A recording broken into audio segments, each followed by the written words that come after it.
Welcome back to the Tomahawk Show. We have the greatest quarterback in college football history with us today.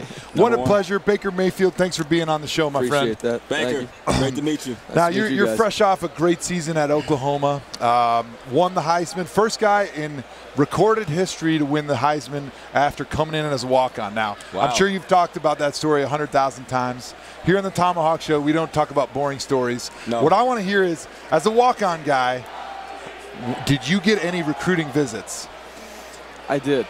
I had 5 offers out of high school, actually. So you had some offers, but you decided to walk on. Yes, I wanted to play bigger ball, so I had Rice to play baseball and football was my first one. Smart school.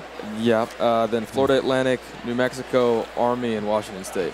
Wow. So you wanted to play the highest level you possibly could. So you decided to walk on Oklahoma. You bet on yourself.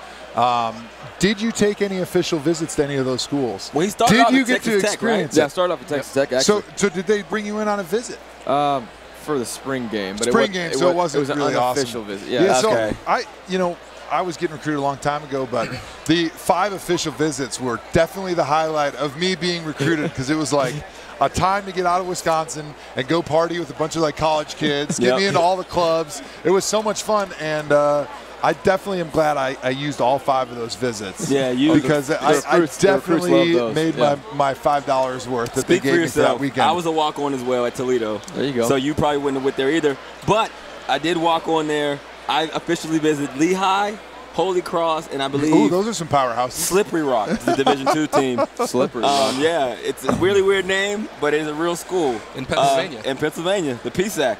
So yeah, I wasn't highly regarded. I also didn't win the Heisman.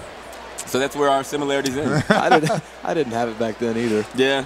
Well, you got it now, man. So you're obviously a great baseball player, great football player. Is there anything you're bad at? Like, name one thing that you're bad at. Like basketball. You can't hoop? Don't put me on a court. Really? That's interesting. If you would have asked me if you could hoop, if I had to guess, I would have put probably 10K. Usually quarters are great hoopers. Oh, yes. You guys seen the movie Along Came Polly? Yes. Oh, like the Rain Man.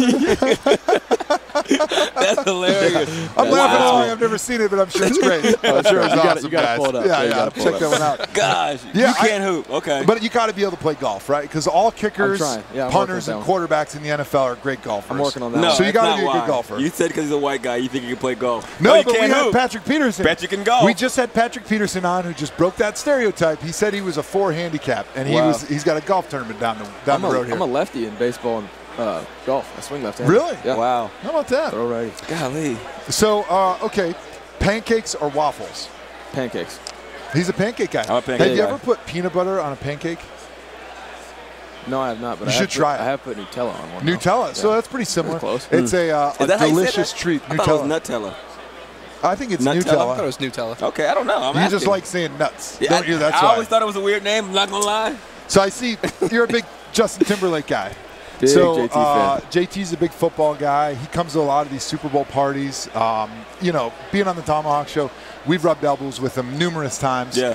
He actually sat in this very seat. He sat we bumped in the seat, him. right? He farted in the seat, actually, right before he got here. You could probably still see. Oh, that was what I was going to ask you. I got to meet him last night. So, night. like, the Super Bowl is so cool because it brings together athletes and entertainers at all these cool parties. So what's been the highlight of this week for you so far with all the cool things that you get to do? That in college, the NCAA, they ban you from fun because they own you like they're your boss. Yes. No, absolutely. Last night, meeting him was cool. Where'd you meet him? So he had an album release party, and so they had that at Paisley Park Studios, so that was pretty nice too. So they played the whole album, and as soon as it ended, they brought out Revolution, so Prince's band played right after. He was probably super happy to meet you. Look at this. I was. Oh. We got the photo right here. So is this your phone? The thing about being at the level of celebrity you are, Baker Mayfield, when they say, yo, Justin Timberlake, this is Baker Mayfield, he says, yo. He did the Heisman pose. I was. No way. If they were like, yo, permanent smile. If they were like, yo, Justin Timberlake, this is Andrew Hawkins, he used to play for the Browns. He'd be like, didn't I tell you I had an appointment? Yeah, right. Yeah. I got that thing. Get somebody on the phone. Anybody. Sorry, my people don't let me take pictures. You guys get the post. He tags you in the post.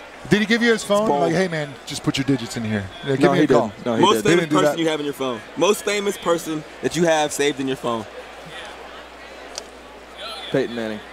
Peyton? Wow. So where did you get to meet Peyton Manning? I went to the Manning camp, actually. You did? So they bring in college QBs around the country to be mentors for middle schoolers and high schoolers. And it's a great week. They do such a great job. So Archie, Peyton, and Eli, and Cooper. Cooper's hilarious. God, he's a funny guy. He's a character. He's a character. Peyton's really funny, too. Eli's like the stiff one, but Peyton's really funny. But once you meet Cooper, you're like, well, now I understand. Peyton was probably like the loser growing up because Cooper was so funny and he's so gregarious. Right. You hear him everywhere. I talked to Phil Savage, who runs the Senior Bowl, and he could not shut up about the job you did down there, the expectation you set, how you even raised the bar of what they expected from you. What is one misconception about you that you wish you could just throw away right now that people keep saying about you? Oh, the off-the-field stuff. People think I have character issues. But that's why I went down there to the Senior Bowl in the first place, was to address a lot of that, show the type of guy I am, and just be who I am. What you see right now is what you're going to get on game days. I'm the same person always. And so I take pride in that, being honest. That's dope, man. You are a very transparent guy. See, on this show, we don't like to talk football because it's boring to us. Yeah. Because between us, we have 10 Pro Bowls. Mostly his. So we don't like to talk ball. Yeah. We usually get a guy in here. We want a funny story. So if you got a funny story Before or somebody we get to that, real quick, I'm just going to cut you off just real quick. Do your thing. Because I have 0 Pro Bowls. I'm just jerky break. If you don't have any Pro Bowls, you can't talk right now. So before we do get to that, I do feel like since this is a show that has over 100 million viewers, you're going to have an opportunity to really set the record straight. And you don't have to say anything, but I just want to say that I know there's all these comparisons out there between Johnny Manziel, who did not have a great career. He was in Cleveland with both of us. Who is my guy, by the way? Who's but a great he didn't guy. Have a great career. Great guy. Didn't have a good career yet. You know, it might change. We're having him on the Tomahawk Show. We're going to relaunch his career in a few weeks. But when you're breaking down film and they watch the plays that you make in college versus the plays that Johnny made, there was only like 5 of your great plays that happened outside the pocket, outside the normal progression of reading the defense, reading the routes, the coverages, and the rest of your plays were actually made like a true drop-back NFL quarterback. And so I think personally, like, people that say that you can't play from within the pocket are completely wrong. So I know all the NFL GMs are listening right now. Yes, everyone. I think all of those comparisons that are made in a bad way should definitely stop, because you're a true pro-style quarterback and you should be respected as such. I appreciate that. Now let's talk about some fun stuff. Let's talk about stories here. Give me a funny story. I know you got one. Or somebody you met that you were like, yo, they're completely different in person when I meet them. Are you to that level where you know you're the man yet? No, not at all. I would say I still think it's the coolest thing ever, being around some of these people. In the last 2 months, you had to have so many opportunities that just blew your mind. Like, from winning the Heisman, especially when you're done with school, you're allowed to start experiencing those things that you never were when you're in school, because the NCAA, they don't let you do anything that's fun. Big NCAA hater right there. I hate NCAA. You don't have to say it. I got some stuff. If you don't want to say anything about the NCAA, text him. He'll do it for you. But like, to be able to meet like an idol like Justin Timberlake, it's really cool. Do you have any other stories like that you know, the hundreds of millions that are listening out there would really enjoy? On Jupiter. We're live broadcasting in Jupiter. Jupiter.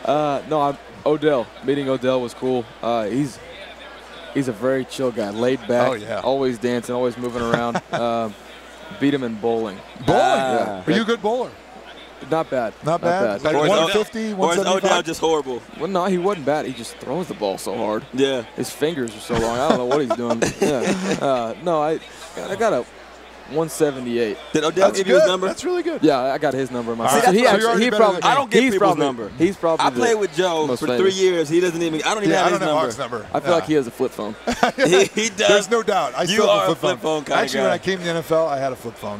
When I was at the draft, I didn't go to the draft, but when I got drafted, they called me, and there's still NFL Network footage of me holding like the little flip phone up to my ear. I was like, "Hey, bro!" Did you have the extendable antenna? Yeah, so it flipped like this, and it was a Motorola. So you pull up the antenna, and if you wanted to text, you had to press the button 3 times. Yeah. You know, each button had like 3 different letters on it. Oh, you probably wouldn't know anything about that, you guys.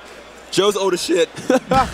Baker Mayfield, we appreciate you joining us, man, and being such a great guest. Let's talk about Panini America real quick before we leave, man. What am I doing? The reason I'm here actually at the Super Bowl, announcing my partnership with them. Just signed a trading card deal, autograph trading card deal with them. And $7 trillion? Or is that a bad? Is this wrong research from TD? 7,000 bitcoins. Oh wow! Per autograph. Yeah, they said they put it in bitcoins. Yes. Yes. Yeah, so I'll have some Sooners cards, and then as soon as the draft hits, I'll have whatever NFL. Well, team. make sure you send some to the Tomahawk Show. If you don't send us at least a card, we actually made we're gonna something hold it out of against this. Yeah. I'll send you guys something. All right, perfect. Hey, make sure you subscribe on YouTube and watch all of our interviews from Super Bowl 52.